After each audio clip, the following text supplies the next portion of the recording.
Brought to you by Global St. Angelo's Venture Funding.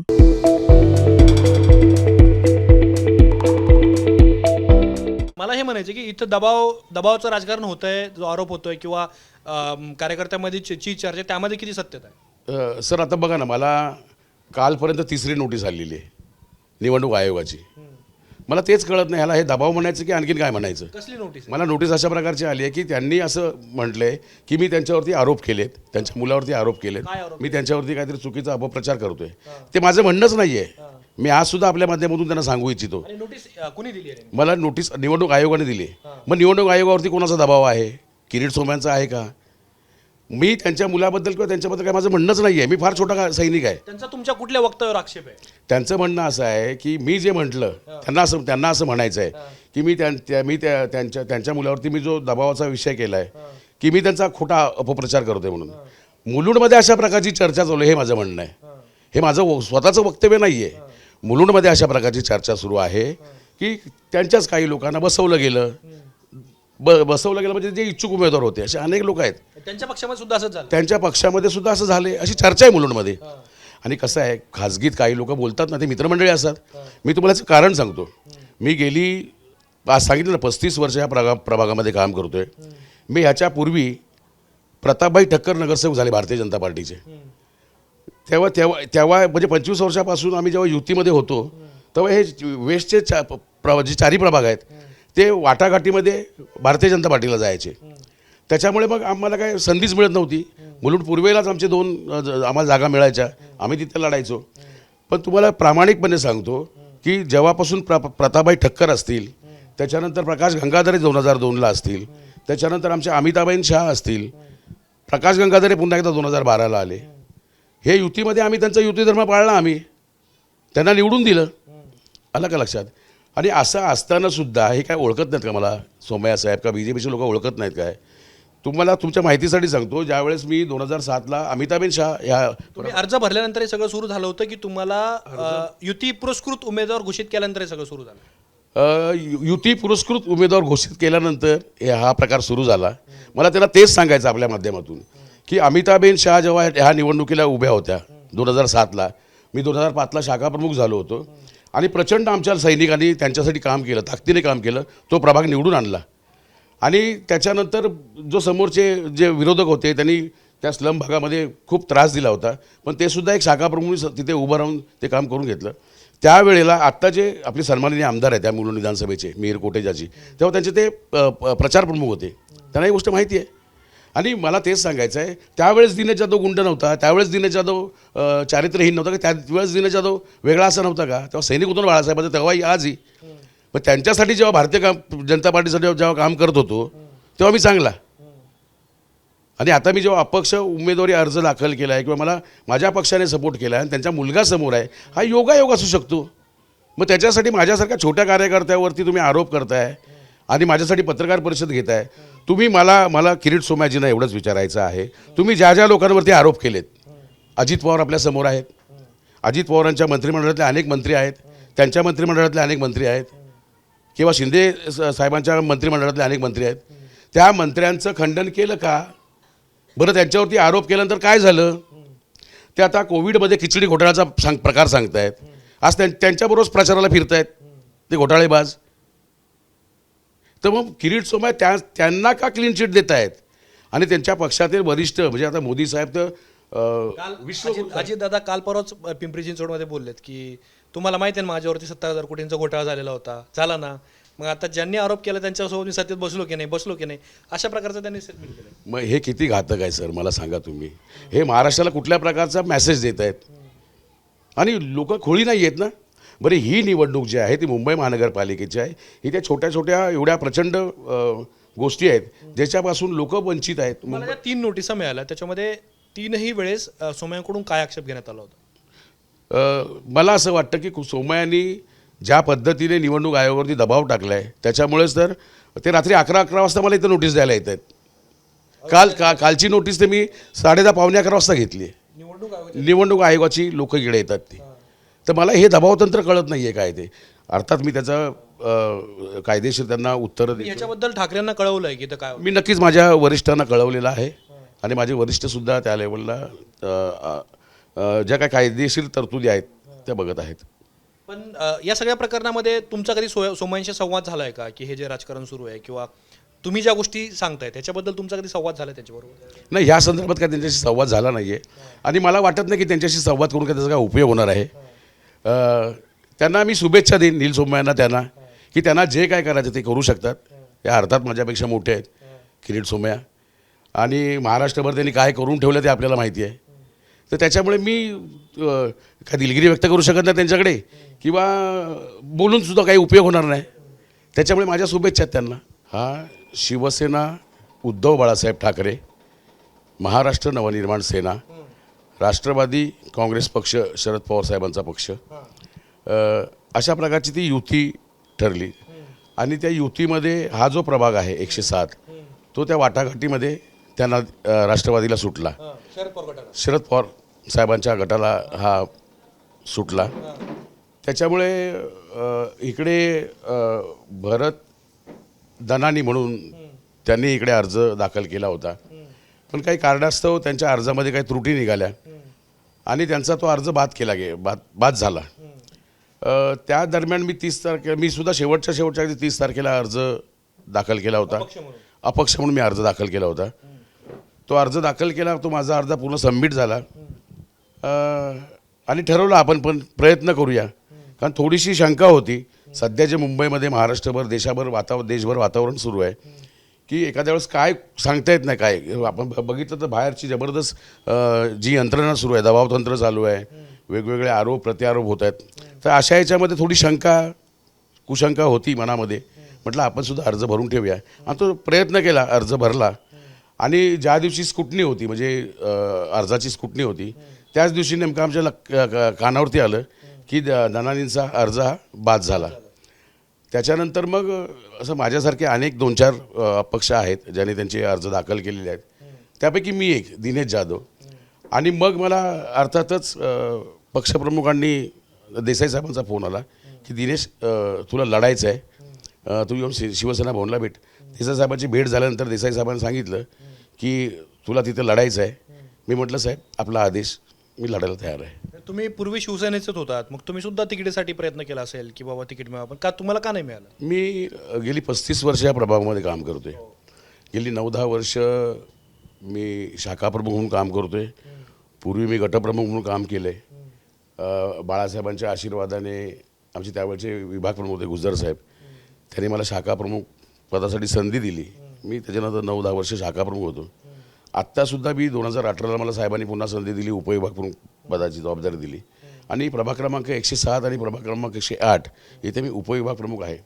ज्यावेळेस असं वाटाघाटीचं वातावरण होतं किंवा ती चर्चा सुरू होती, तेव्हा जेव्हा आमच्या लक्षात आलं की 107 आम्हाला हा प्रभाग सुटत नाही आहे, मग आम्ही थोडंसं 108वरती जोर दिला आणि तिथे आमचे ज्येष्ठ शिवसैनिक आहेत, जयवंत केणी म्हणून, तर त्यांच्या सुनेसाठी साहेबांनी ती जागा आपल्यासाठी घेतली, मान्य केली. शुभांगी गणेश केणी म्हणून त्या ठिकाणी त्या निवडणूक लढवत आहेत. पण आता जर सोमय्यांच्या विरोधात इथं उमेदवार नसणं अधिकृत पक्षाचा, आता तुम्ही दूरदर्शनचा संच म्हणजे TV या चिन्हावरती निवडणूक लढवत आहेत, तुम्हाला मतदारांना समजून सांगणं कठीण जाणार आहे. मशाल किंवा इंजिन किंवा तुतारी असती तर हे सोपं गेलं असतं. हे तुम्ही कसं शिवधनुष्य पेलणार आता मतदारांच्या समोर जाताना? नक्कीच सोपं गेलं असतं. ते प्रयत्न होतेच आमचे की हा प्रभागसुद्धा मिळावा म्हणून. पण शेवटी आपण एवढी वर्ष आपण ओळखता की ठाकरे फॅमिली, बाळासाहेबांपासून उद्धवसाहेब, आज आदित्यसाहेब, चौथी पिढी आहे. एक कसं आहे की साहेब एका गोष्टीची जी वचन देतात त्या वचनाला ते पुरेपूर उतरतात आणि त्यामुळेच त्यांनी सांगितलं होतं की युती धर्म पाळणं हा फार महत्त्वाचा आहे. हा युती धर्म आम्ही गेली 25 वर्ष भारतीय जनता पार्टीवर पाळला की, त्याच्यामुळे मग आम्हाला तिथं किंतु परंतु नव्हतं. आता तुम्हाला जे वाटतंय की नक्कीच, पण झाले काय, जसं हा अर्ज गणाने भरत राष्ट्रवादीचा तो कॅन्सल झाला, त्यानंतर जेव्हा मला साहेबांनी बोलवलं होतं, मला सांगितलं की तुला शिवसेना पुरस्कृत म्हणून ही निवडणूक लढवायची आहे. महाराष्ट्र नवनिर्माण सेना, राष्ट्रवादी. पण मला हे म्हणायचं आहे की किरीट सोमय्यांनी काही दिवसांपूर्वी एक ट्विट केलं होतं आणि त्याच्यामध्ये ते म्हणत आहेत की उद्धव ठाकरेंची सेना, राज ठाकरेंची मनसे, शरद पवारांची NCP आणि राहुल गांधींची काँग्रेस, ह्यातला कुठलाही उमेदवार मुलुंडमध्ये नाहीत 107 नंबर वॉर्डमध्ये. मला सांगा, हे संयोग झाला आहे की इथे उमेदवारांना दबाव टाकण्याचा काही प्रयत्न होतोय? तुमचं काय याच्यामध्ये वर्जन आहे? काय इथे सत्य नेमकं काय? एवढे जर समजा पक्षाचा उमेदवारच समोर नसेल तर याच्या मागचे काय इनसाइड स्टोरी आहे? मी तेच सांगतो की अशा कुठल्याही प्रकारचा दबाव आमच्यावरती कोणी टाकू शकत नाही, पहिली गोष्ट. आणि किरीट सोमय्या तुम्हाला खरंच सांगतो, ते फार मोठे नेते आहेत भारतीय जनता पार्टीचे. ते असं वक्तव्य का करतात मला कळत नाही आहे. त्यांचं म्हणणं मी ऐकलं की उद्धव साहेबांनी इथे उमेदवार दिला नाही, महाराष्ट्र राजसाहेबांनी उमेदवार दिला नाही, पवारसाहेबांनी उमेदवार दिला नाही. पवारसाहेबांचाही वाटाघाटीमध्ये पवारसाहेबांना जागा गेली होती, पवारसाहेबांनी त्यांचा उमेदवार दिला. त्यात थ्रू पेपर चाचणीमध्ये किंवा ते तपासणीमध्ये त्यांचा अर्ज बाद झाला. मला हे म्हणायचं की इथं दबावाचं राजकारण होतंय, जो आरोप होतोय किंवा कार्यकर्त्यामध्ये ची चर्चा, त्यामध्ये किती सत्यता आहे? सर आता बघा ना, मला कालपर्यंत तिसरी नोटीस आलेली आहे निवडणूक आयोगाची. मला तेच कळत नाही, ह्याला हे दबाव म्हणायचं की आणखीन काय म्हणायचं. कसली नोटीस? मला नोटीस अशा प्रकारची आली आहे की त्यांनी असं म्हटलंय की मी त्यांच्यावरती आरोप केलेत, त्यांच्या मुलावरती आरोप केलेत, काय आरोप? मी त्यांच्यावरती काहीतरी चुकीचा अपप्रचार करतोय. ते माझं म्हणणंच नाही आहे. मी आज सुद्धा आपल्या माध्यमातून त्यांना सांगू इच्छितो. आणि नोटीस कुणी दिली आहे? मला नोटीस निवडणूक आयोगाने दिली. मग निवडणूक आयोगावरती कोणाचा दबाव आहे? किरीट सोमय्यांचा आहे का? मी त्यांच्या मुलाबद्दल किंवा त्यांच्याबद्दल काय माझं म्हणणंच नाही आहे. मी फार छोटा सैनिक आहे. त्यांचा तुमच्या कुठल्या वक्तव्यावर आक्षेप आहे? त्यांचं म्हणणं असं आहे की मी जे म्हटलं त्यांना असं म्हणायचं आहे की त्यांच्या मुलावरती मी जो दबावाचा विषय केला आहे की मी त्यांचा खोटा अपप्रचार करतोय म्हणून. मुलुंडमध्ये अशा प्रकारची चर्चा चालू आहे, हे माझं म्हणणं आहे. हे माझं स्वतःचं वक्तव्य नाही आहे. मुलुंडमध्ये अशा प्रकारची चर्चा सुरू आहे की त्यांच्याच काही लोकांना बसवलं गेलं म्हणजे जे इच्छुक उमेदवार होते असे अनेक लोक आहेत. त्यांच्या पक्षामध्ये सुद्धा असंच झालं? त्यांच्या पक्षामध्ये सुद्धा असं झाले, अशी चर्चा आहे मुलुंडमध्ये. आणि कसं आहे, खाजगीत काही लोक बोलतात ना, ते मित्रमंडळी असतात. मी तुम्हाला याचं कारण सांगतो. मी आज सांगितलं ना 35 वर्ष या प्रभागामध्ये काम करतोय. मी ह्याच्यापूर्वी प्रतापभाई ठक्कर नगरसेवक झाले भारतीय जनता पार्टीचे. तेव्हा म्हणजे 25 वर्षापासून आम्ही जेव्हा युतीमध्ये होतो तेव्हा हे वेस्टचे जे चारी प्रभाग आहेत ते वाटाघाटीमध्ये भारतीय जनता पार्टीला जायचे. त्याच्यामुळे मग आम्हाला काय संधीच मिळत नव्हती. मुलुंड पूर्वेलाच आमचे 2 आम्हाला जागा मिळायच्या, आम्ही तिथे लढायचो. पण तुम्हाला प्रामाणिकपणे सांगतो की जेव्हापासून प्रतापभाई ठक्कर असतील, त्याच्यानंतर प्रकाश गंगाधरे 2002ला असतील, त्याच्यानंतर आमचे अमिताबेन शाह असतील, प्रकाश गंगाधरे पुन्हा एकदा 2012ला आले. हे युतीमध्ये आम्ही त्यांचा युती धर्म पाळला, आम्ही त्यांना निवडून दिलं. आलं का लक्षात? आणि असं असताना सुद्धा हे काय ओळखत नाहीत का मला सोमय्या साहेब, का BJPचे लोक ओळखत नाहीत काय? तुम्हाला तुमच्या माहितीसाठी सांगतो, ज्यावेळेस मी 2007ला अमिताबेन शाह ह्या तुम्ही अर्ज भरल्यानंतर हे सगळं सुरू झालं होतं की तुम्हाला युती पुरस्कृत उमेदवार घोषित केल्यानंतर हे सगळं सुरू झालं? युती पुरस्कृत उमेदवार घोषित केल्यानंतर हा प्रकार सुरू झाला. मला त्यांना तेच सांगायचं आपल्या माध्यमातून की अमिताबेन शाह जेव्हा ह्या निवडणुकीला उभ्या होत्या 2007ला, मी 2005ला शाखा प्रमुख झालो होतो.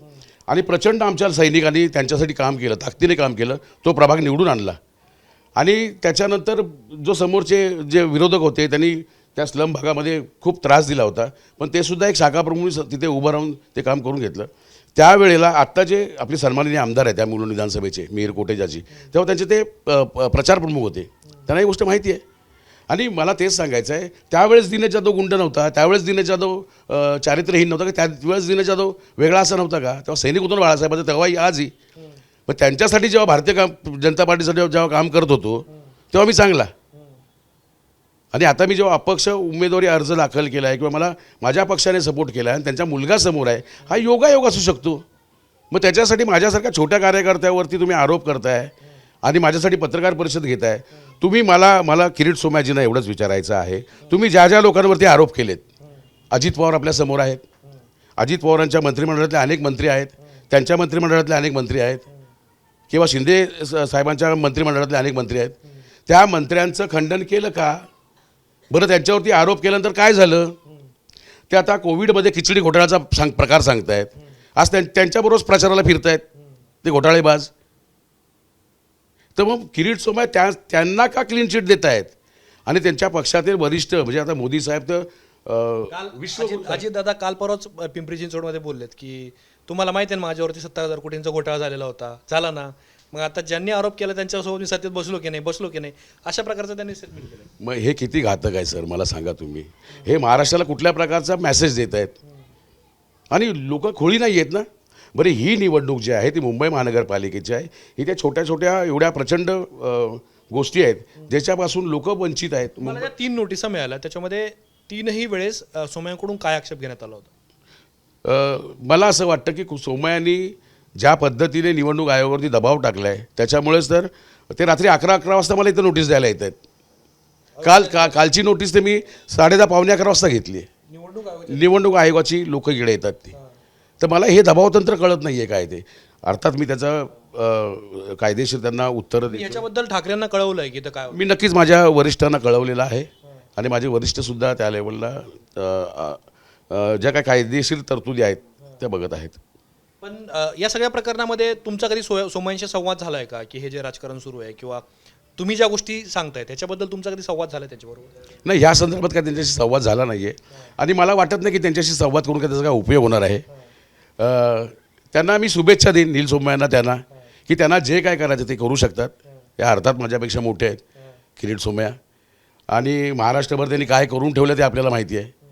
तर त्याच्यामुळे मी काय दिलगिरी व्यक्त करू शकत नाही त्यांच्याकडे किंवा बोलूनसुद्धा काही उपयोग होणार नाही. त्याच्यामुळे माझ्या शुभेच्छा आहेत त्यांना.